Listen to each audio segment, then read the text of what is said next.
ಬರೀ ಹೊಟ್ಟೆ ಕರಗ್ಸಕ್ಕೆ ಇಷ್ಟೆಲ್ಲ ಮಾಡಬೇಕಾ ಅನ್ನೋದು ನನ್ನ ಫ್ರೆಂಡ್ನ ರಿಯಾಕ್ಷನ್ ಆಗಿತ್ತು. ಇದು ಕೇವಲ ಹೊಟ್ಟೆ ಕರಗಿಸೋ ವಿಚಾರ ಅಲ್ಲ, ನಿಮ್ಮ ಓವರ್ ಆಲ್ ಜೀವನ ಶೈಲಿನೇ ಇದು ಬದಲಾಯಿಸುತ್ತೆ. ನೀವು ಫಿಟ್ಟಾಗಿ ಕಾಣಿಸಿದ್ರೆ ಜನ ನಿಮಗೆ ರೆಸ್ಪೆಕ್ಟ್ ಮಾಡಬೇಕು ಅಂತ ಅಂದ್ಕೊತಾರೆ, ತುಂಬ ಅಟ್ರಾಕ್ಟಿವ್ ಆಗಿ ಕಾಣ್ತೀರಾ. ನೀವು ಐಫೋನ್ ತೊಗೊಂಡೋಗಿ ಇಲ್ಲ ಯಾವುದೋ ಕಾಸ್ಟ್ಲಿ ಕಾರ್ ತೊಗೊಂಡೋಗಿ ಅದು ಯಾವಾಗಲೂ ನಿಮ್ಮ ಜೊತೆ ಇರಲ್ಲ. ಬಟ್ ಫಿಟ್ನೆಸ್ ಅನ್ನೋದು ಬಾಡಿ ಅನ್ನೋದು ನಿಮ್ಮ ಜೊತೆನೇ ಇರುತ್ತೆ. ಆಟೋಮೆಟಿಕಲಿ ರಿಚ್ ಆಗೂ ಕಾಣ್ತೀರಾ, ತುಂಬ ಅಟ್ರಾಕ್ಟಿವ್ ಆಗಿ ಕಾಣ್ತೀರಾ. ಜನರು ನಿಮ್ಮ ಜೊತೆ ಫ್ರೆಂಡ್ಶಿಪ್ಪು ರಿಲೇಷನ್ಶಿಪ್ನ ಬಯಸಕ್ಕೆ ಶುರು ಮಾಡ್ತಾರೆ. ಸೊ ಸೋಷಿಯಲ್ ಸರ್ಕಲ್ಲು ಚೆನ್ನಾಗಿರುತ್ತೆ. ಆಮೇಲೆ ರೆಸ್ಪೆಕ್ಟ್ ಮಾಡೋದು, ಅವನು ಒಂದು ಡಿಸಿಪ್ಲಿನ್ಡ್ ಲೈಫ್ನ ಲೀಡ್ ಮಾಡ್ತಿದ್ದಾನೆ. ನಮ್ಮ ಥರ ಹೊಟ್ಟೆನ ಡಸ್ಟ್ಬಿನ್ ಥರ ಸಿಕ್ಕಿದ ಪಕ್ಕಿದ್ದು ಕಸ ಕಡ್ಡಿ ಎಲ್ಲ ಹಾಕ್ಕೊತಾ ಇಲ್ಲ. ಸೊ ಆ ರೀತಿ ನಾನು ಆಗಬೇಕು ಅಂತ ನೀವು ಅವ್ರಿಗೆ ರೋಲ್ ಮಾಡಲ್ ಆಗ್ತೀರಾ. ಸೊ ನಿಮ್ಮನ್ನು ಒಂದು ನೆಕ್ಸ್ಟ್ ಲೆವೆಲಲ್ಲಿ ಇಟ್ಟಿರ್ತಾರೆ. ಆಮೇಲೆ ಕೆಲವ್ರಿಗೆ ಮದುವೆ ಆಗ್ತಾ ಇರಲ್ಲ, 3 ವರ್ಷ ಆದರೂ ಅಂಕಲ್ಗಳ ಥರ ಕಾಣ್ತಾ ಇರ್ತಾರೆ. ಮುಂಚೆ ಹೆಂಗೆ ಗೌರ್ಮೆಂಟ್ ಜಾಬ್ ಇದೆ, ಇಲ್ಲ 1 ಲಕ್ಷ ಸಂಬಳ ಇದೆ ಅಂದ ತಕ್ಷಣ ಈಗ ಹುಡುಗಿರ್ ರೆಡಿ ಆಗ್ತಾ ಇಲ್ಲ.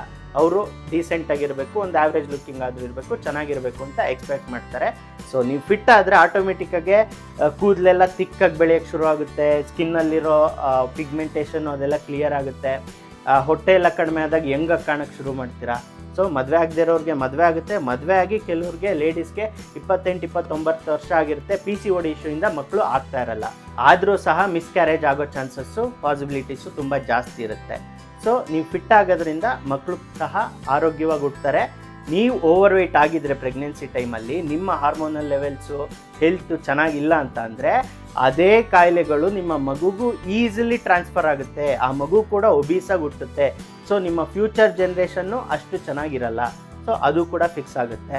ಆಮೇಲೆ ಗುಡ್ ಲುಕ್ಕಿಂಗ್ ಅಂದ ತಕ್ಷಣ ನಿಮಗೆ ಜಾಬ್ ಆಪರ್ಚುನಿಟೀಸು ಜಾಸ್ತಿ ಆಗುತ್ತೆ ಎಷ್ಟೊಂದು ಸತಿ. ಬಿಕಾಸ್ ಆ ಒಂದು ಪೊಸಿಷನ್ಗೆ ಒಬ್ಬ ಸ್ಟ್ಯಾಂಡರ್ಡಾಗಿ ಕಾಣೋ ವ್ಯಕ್ತಿ ಬೇಕಾಗುತ್ತೆ. ಸೇಲ್ಸಲ್ಲಿದ್ದರೆ ಅಥವಾ ಬಿಸ್ನೆಸ್ಸಲ್ಲಿದ್ದರೆ ಅವ್ರನ್ನ ಜನ ಈಸಿಲಿ ಟ್ರಸ್ಟ್ ಮಾಡಿಬಿಡ್ತಾರೆ. ಆಮೇಲೆ ಈ ಹಾರ್ಮೋನಲ್ ಇಂಬ್ಯಾಲೆನ್ಸಿಂದ ಮೆಂಟಲ್ ಕ್ಲಾರಿಟಿ ಇರಲ್ಲ, ಜೊತೆಗೆ ಬೇಗ ಸ್ಟ್ರೆಸ್ಸಾಗಿ ಫೀಲ್ ಆಗುತ್ತೆ, ಮುಖ ಮಂಕಾಗಿರುತ್ತೆ.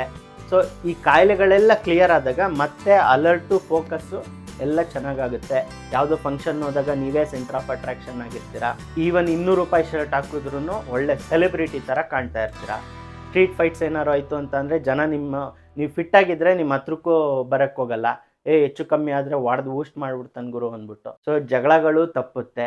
ಆಮೇಲೆ ಸಿಚುಯೇಷನ್ನ ಕಾಮಾಗಿ ಹ್ಯಾಂಡಲ್ ಮಾಡೋಕ್ಕೆ ಈ ಫಿಟ್ನೆಸ್ಸು ವರ್ಕೌಟ್ಸ್ಗಳು ಹೆಲ್ಪ್ ಮಾಡುತ್ತೆ.